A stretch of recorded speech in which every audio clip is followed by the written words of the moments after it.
Hello, my awesome first grade artists. Today we are going to be starting a new project.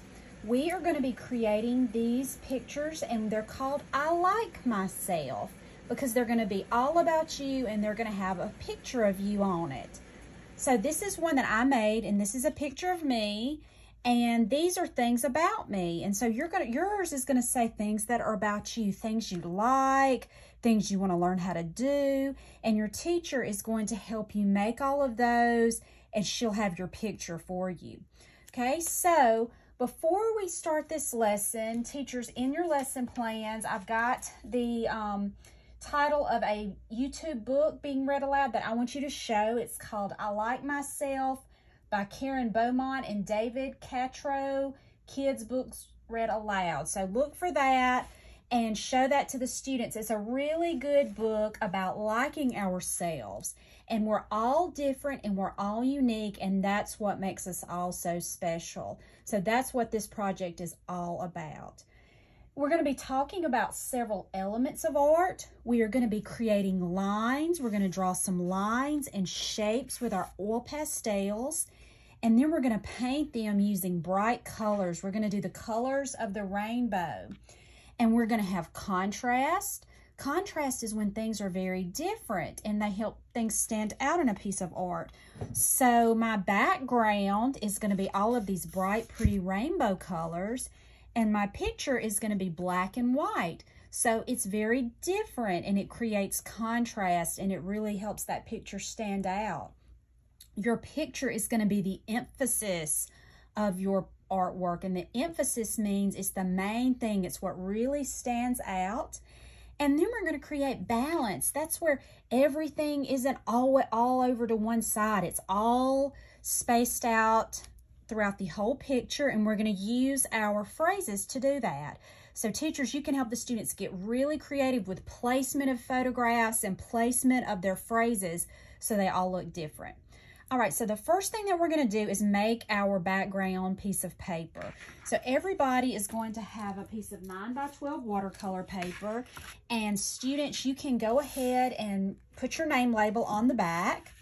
And then this part is just something that we can all do together. I'm going to kind of zoom out so you can see my entire piece of paper here, pretty much. And we are going to create some lines and shapes using oil pastels.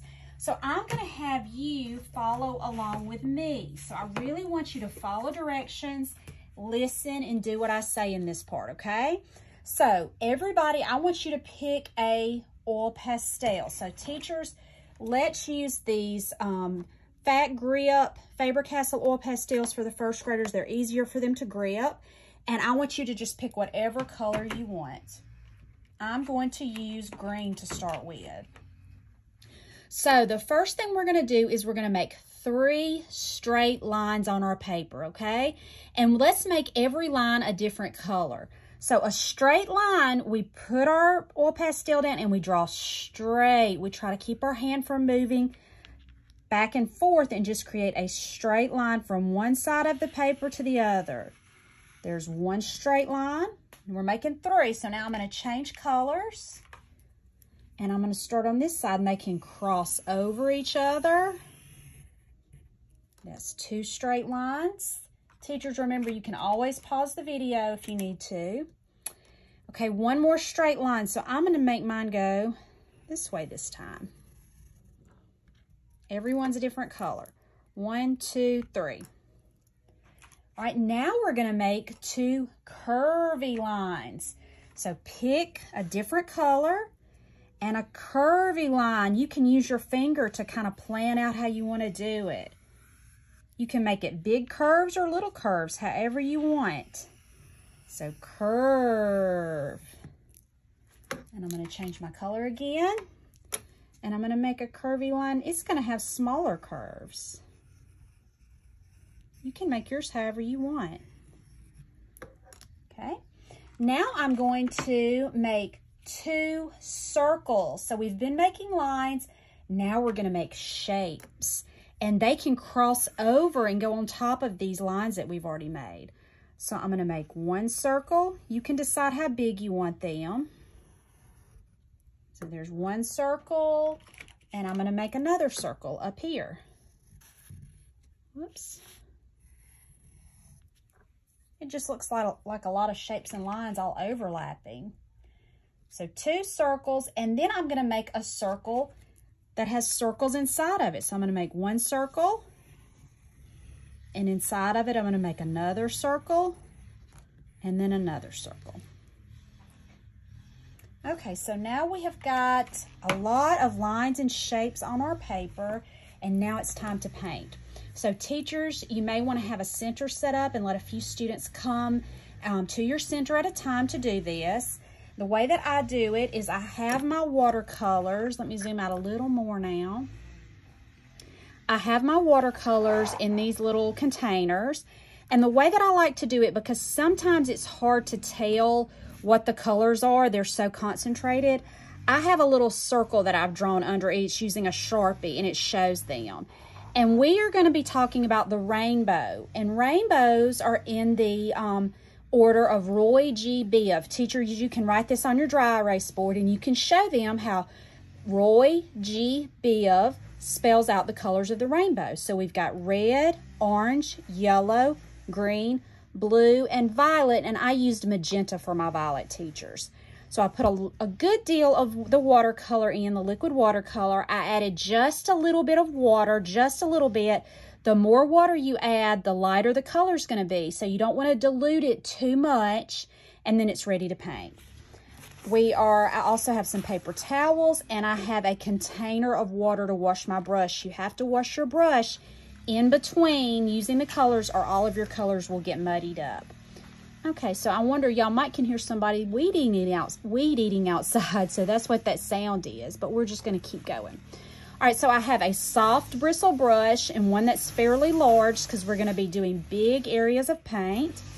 So we're going to first get our brush a little wet, and then we're going to drag it on the side. You don't need too much water. And I'm going to go in the order of the rainbow. Teachers, you can let the kids make the order of the rainbow. They could go diagonally. They could make the order of the rainbow go horizontally, vertically. They could do circles. I think I'm going to do circles. So I'm going to start with my red, and when I dip it in there, I kind of get some of it off on the edge by dragging my brush, and I'm just going to paint a red circle. And because my oil pastels are made with oil, they will resist, and you will still see them. So now I'm rinsing my brush, I'm dragging the water off on the edges, and I'm dipping it in orange. And I'm going to go in next to it, and it's going to touch, and they're going to kind of run together, and that's okay. That's what makes it really pretty. Wash my brush, and I'm going to get yellow. But remember, they don't all have to be going in this circle like I'm doing. Wash my brush. Try to just get enough paint on your brush that you don't have to re-dip it every time.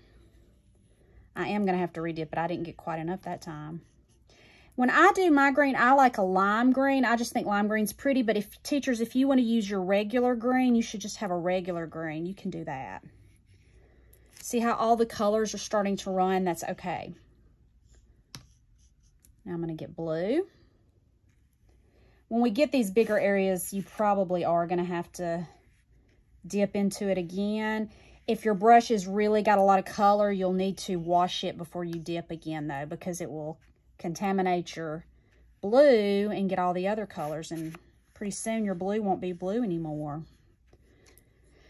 And then lastly, I'm going to go into my magenta.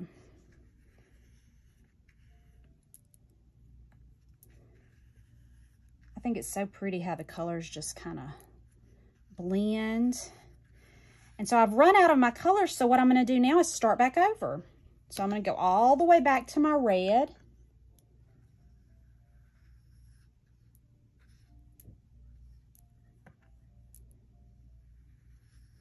And then I have just a little bit on the edges. That's going to be orange.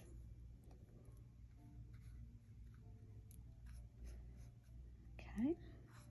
Now the paper will try to start curling up. That's okay. It will flatten out as it dries. And then you can let the students, you could put books or something on it if it just really didn't flatten out. But usually it'll flatten out pretty good. It needs to go on the drying rack and get good and dry for next time. And then look at my water now that all those colors have mixed with it. So you would need to refreshen your water before you let somebody else do this, because that will also contaminate your colors. Okay, so I'm going to move this out of the way. And I just want you to remember that you can do your background. It doesn't have to be done in circles. There can be all different combinations of how you do your rainbow. This is another one that I did. And so I went diagonally with my colors. And then in the lesson plans, I've shared with you some examples of some students that I found online that had made these. And you see how all of their backgrounds look different. So let the kids be creative and do different things with theirs. And they'll all look unique and different. So the last thing, teachers, you will have your pictures. I'm going to let you probably really help glue those down, and along with the phrases. And also refer back to your lesson plans and those examples to figure out some unique ways that you could put your phrases. Let the students help you with ideas for that. Even though you might be helping do a lot of the gluing, they can help you design the layout of it. So I think these are going to be awesome. I think they're going to be amazing. I think your grown-ups in your life are going to love to see them. It'll be a really nice thing that they can have and keep. And your teachers will send them to me, and I will get them put on Artsonia for you. And then remember, work really, really hard this year. And I picked some of these to go in the art show. All right, I'll see y'all next time. Bye.